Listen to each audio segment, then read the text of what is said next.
crazy-ass Newfie channel. The corporate media and the police would have us believe that these medical shops, these dispensaries, are being robbed over and over and over again are their fault. I would like to prove them otherwise, if you would bear with me through this video. Well, we first began investigating armed robberies at pot dispensaries back in December after Canna Clinic here in Ossington was held at gunpoint, a violent crime that the store owners here did not report to police. And tonight we're learning this is a much bigger issue. There has been a rash of dispensary robberies since June that are bringing guns to neighborhoods across our city.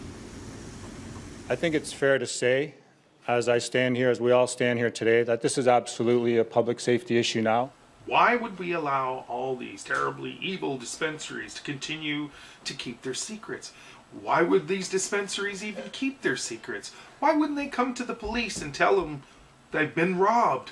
You see, my logical mind at this moment would ask, why would they do such a thing? The numbers are jarring. 13 pot dispensaries have been robbed since June. Guns were used in 10 of those cases. In 2 separate holdups, shots were actually fired, and police say people are getting hurt. Employees and customers have been stabbed, pistol whipped, and pepper sprayed. They're being kicked, they're being forced to the ground, and having guns shoved in their faces. In 6 of those 13 robberies, business owners did not report the crime. Instead, it was the terrified customers who called police.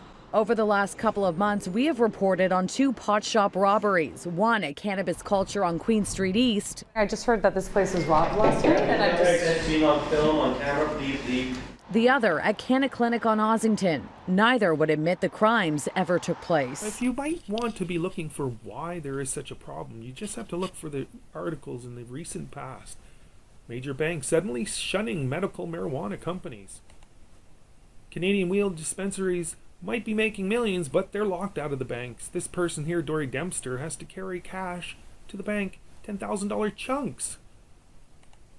Canadian banks likely to be leery of legal marijuana sellers until the dust is settled. We are told this is now a safety issue for the public. Here I find that the banks will not help the dispensaries in any way, that people owning these stores have to walk with cash with upwards of $10,000 every night. Imagine you owning a jewelry store and you've just been robbed. You cannot deal with the cashless transactions because all banks forbid it and had to keep all the cash right on there on hand until the end of the day. And every evening you carried upwards to $10,000 cash to the bank slots. Now imagine if the police come, you now have to prove all your product is not illegal merchandise, and they confiscate all your product just to be sure you're not selling stolen jewelry until you can prove this. Now imagine that the corporate media just told everyone you have mounds of cash on hand because the banks refuse any help. Whose fault should this be? Who should be held responsible for these errors in ways that we can clearly see? Should it be the banks for turning their backs on the people?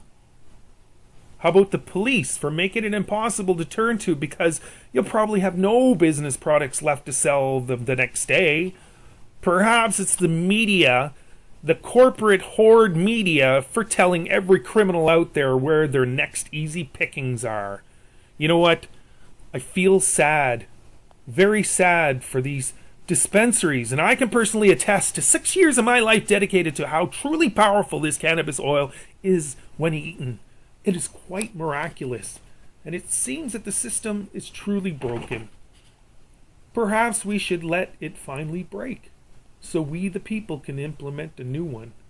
And remember, you cannot solve a problem with the same level of thinking from whence it came. Police are calling on pot shop owners to exercise their moral duty and report the violence. At the same time, they are vowing to uphold the law. We will seize any illegal narcotics on the premises during the robbery investigations as we would do in any incident. Is this the reason why owners are not reporting these crimes or cooperating with the investigations? Where these questions being asked, you're making the dispensaries victims. Police say some of these pot shops are taking in $30,000 a day and have multiple kilos of marijuana on hand. So far, during these 13 robbery investigations, only 2 business owners are facing charges of possession with intent. Police say some of these stores have gone to great lengths to evade investigators. I'm going to be honest with you here. Some of these robberies, before the police were notified of the legitimate ones, the employees grabbed all the drugs and ran out the store with the drugs before the police got there. Police have been cracking down on illegal dispensaries since last spring. Many are shut down for good, but 44 are still up and running. While Mayor John Tory is out of town on business, his office did send us an email saying the lack of guidance to municipalities across the country has led to this situation. The mayor would like to see the federal government move as quickly as possible to implement new regulations regarding marijuana. I find it disturbing that the owners and operators of these storefronts refuse to cooperate, turn over evidence, and instruct their employees not to call the police or speak to the police after they become victimized. Well, here at Canna Clinic, you can see a couple of security cameras on the storefront. I can tell you there are more inside. Police say 4 masked men with guns robbed this place back in December. And right now, the owners are still refusing to hand over that critical security video. Investigators also say that the incident that happened here appears to be gang-related.